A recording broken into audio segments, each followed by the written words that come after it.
हमारी आँख झपकने से 300 स्टार्स ही क्यों फट जाते हैं। और एक ऐसा मुल्क जिसमें इंडिया के 4 मुल्क आसानी से फिट आ सकते हैं। और साइबेरिया में अचानक एक धमाका क्यों हुआ, बहुत अच्छी जानकारी देंगे आपको इस वीडियो में, इसलिए हमारी वीडियो को लाइक और चैनल को सब्सक्राइब कर लो। नंबर 3, आप जानते हैं कि आप एक दिन में 20 से 25 हजार बार पलक झपकते हैं, यानी कि आई ब्लिंक करते हैं। और आप नॉर्मली 1 मिनट में 15 बार पलक झपकते हैं। इंसान पलक झपके बिना नहीं रह सकता और पलक ना झपकने का सबसे बड़ा रिकॉर्ड 40 मिनट का है, यानी कोई भी इंसान 1 घंटे तक अपनी आंखें खुली रखने का रिकॉर्ड नहीं बना सका। लेकिन आपको हैरत की बात ये बताऊं, जब आप एक बार आंख बंद करके खोलते हैं तो आपके एक बार आई ब्लिंक करने से 3 से 4 बच्चे पैदा हो जाते हैं। लेकिन आपके आई ब्लिंक करते ही कायनात में क्या से क्या हो जाता है, ये भी जरूर जान लीजिए। जब आप एक बार आई ब्लिंक करते हैं, दूसरी बार आपके आई ब्लिंक करने से पहले स्पेस में 300 से 400 स्टार्स फट जाते हैं और इस टाइम 15,000 स्टार्स न्यू पैदा हो जाते हैं। इसके साथ साथ 15 मिलियन प्लेनेट मतलब स्टार भी बन जाते हैं। और कायनात की सबसे खतरनाक तरीन और पुरस्कार तरीन चीज जिसे ब्लैक होल कहते हैं, इनमें बाद ब्लैक होल कुछ खतरनाक भी होते हैं, पूरी गैलेक्सी को भी अपने अंदर गायब कर लेते हैं। इसलिए आपकी दूसरी बार आई ब्लिंक करने से पहले इस ब्लैक होल भी साथ साथ बन जाते हैं। ये कायनात बहुत तेजी से फैल रही है, यहाँ तक कि आपको हैरत की बात ये बताऊं, कायनात में सबसे ज्यादा सफर करने वाली रोशनी मानी जाती है। लेकिन साइंटिस्ट के मुताबिक रोशनी की स्पीड से कायनात फैलने की स्पीड बहुत ज्यादा है। इस मुसलसल ख्याल को फैलते हुए साइंटिस्ट का ख्याल है कि आज तो हम इंसान इन गैलेक्सीज को देख सकते हैं, लेकिन 100 बिलियन साल के बाद ये गैलेक्सीज हमसे बहुत दूर चली जाएंगी, ये इंसान की नजरों में ये नहीं आ सकेंगी। तब जो ये हमारी गैलेक्सी है ये बिल्कुल अकेली हो जाएगी और बाकी गैलेक्सीज तक शायद इंसान पहुंच सके, शायद हमारी दूसरी गैलेक्सीज की मखलूकात से राब्ता हो सके। लेकिन हर सेकंड ये कायनात जिस स्पीड से फैल रही है, एक वक्त आएगा कि बाकी गैलेक्सीज की मखलूक से मिलना नामुमकिन हो जाएगा। नंबर 2,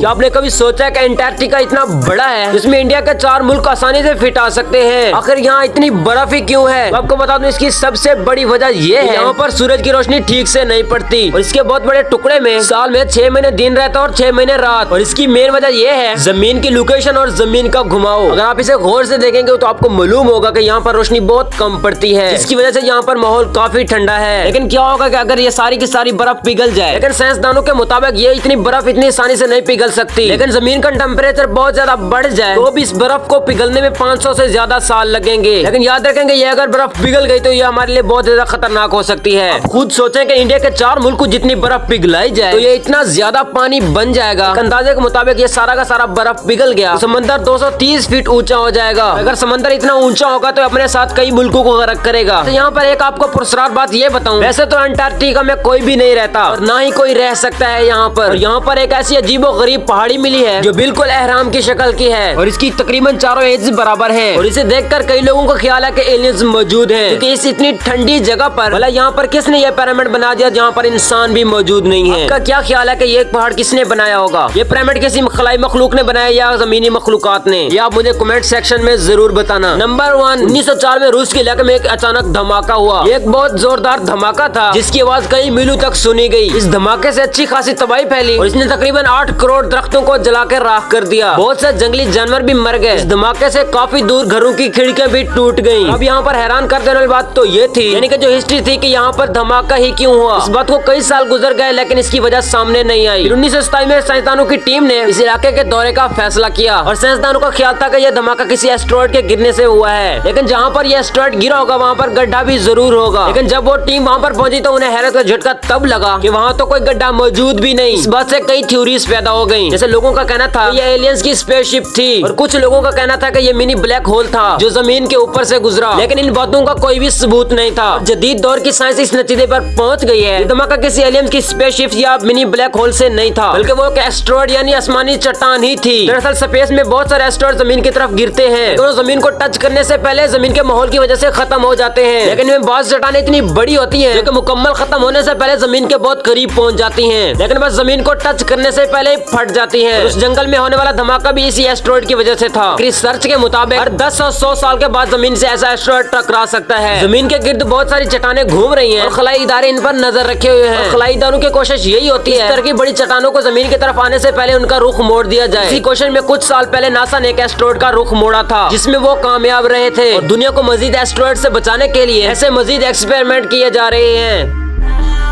हाँ तो गाइस, आज की हमारी ये वीडियो आपको कैसी लगी कमेंट में इसका इज़हार जरूर करना और हो सके तो मेरा चैनल भी सब्सक्राइब कर देना ताकि आपको ऐसे और अमेजिंग वीडियो देखने को मिले। तब तक के लिए अल्लाह ने के बहन।